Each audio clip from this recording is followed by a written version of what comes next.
Development in Romania, next on International Focus. The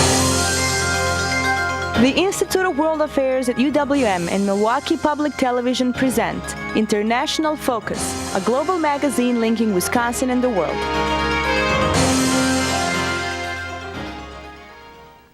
Welcome to International Focus. I'm Robert Sigliano, Director of the Institute of World Affairs at UWM.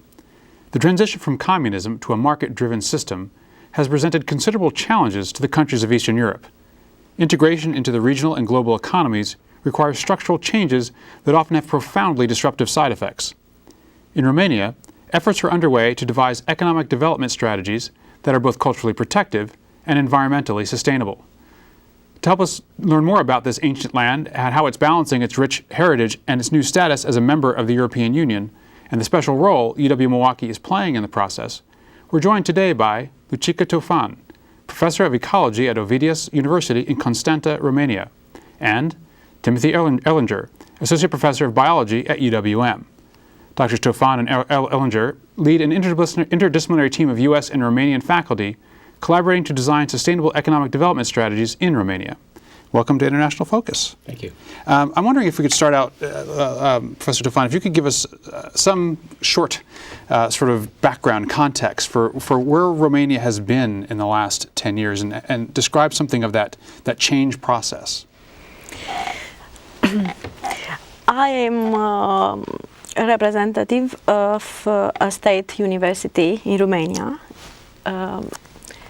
Ovidius University in Constanța town in the east of Romania. That is also one of the biggest town and the harbor at the Black Sea coast. In the last years, after the big change in our society, also the higher education and research programs have been developed in our universities. My university is a new university in our country, and we try to develop more and more programs and projects and partnerships with universities from all the world. Of course, first of all, we have good partnerships with universities from Europe, but also it was a great opportunity for me to develop some projects with universities and companies from United States. In the last 10 years, the process of developing programs for increasing the quality in our universities have been developed very much, but it's still more to work. And UWM, Professor Erlinger, has been a part of that process. Yes, it was in the year 2004 when I first went to Romania, and my reasons for going were in large part because I had been the director of the interdisciplinary program at Milwaukee in conservation and environmental sciences. That program is for students who understand that our environmental problems are the solutions to those problems will require that we understand not only the sciences but also the social and cultural aspects of the problems.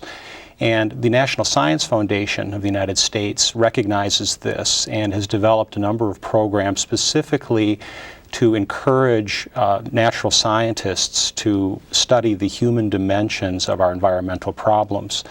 And at UW-Milwaukee, we have a very strong foreign studies and study abroad program. So in 2004, I took a small sabbatical to head over to Eastern Europe because I've recognized, as you mentioned in the introduction, that this is a place of transition where many of the environmental forces that are at work interacting with economic and social and cultural change provide an excellent laboratory for our students to really see and understand the dynamics of transition and development of economy.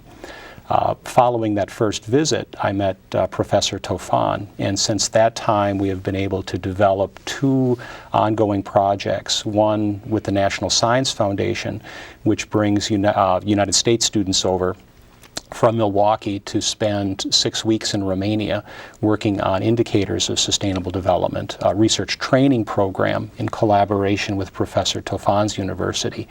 So that is one program. The second program is funded by the United States Department of Commerce, which we have put together a multidisciplinary team of professors, including Chris D'Souza from geography, Virginia Carlson from urban planning and economic development, Tracy Hetherington from anthropology, to work with the Romanian government and the partners that Professor Tofan has put together to develop a strategy for redeveloping the economy in parts of Romania that have been literally bludgeoned by the communist policies of mining.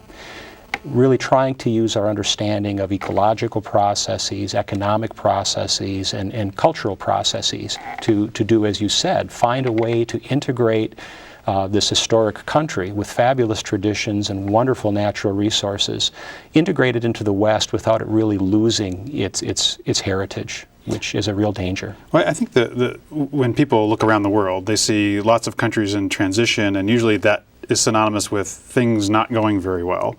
But Romania, although it's a story that doesn't get reported very much in the United States, seems to be a counterexample to that. And I wonder if you could reflect a little bit on sort of what that transition process has been like. And you mentioned coming from an era of sort of very strong authoritarian communist rule to this process of democratization and economic development. So I'm wondering if you could talk a little bit about why that's been successful so far in Romania and sort of what that success is.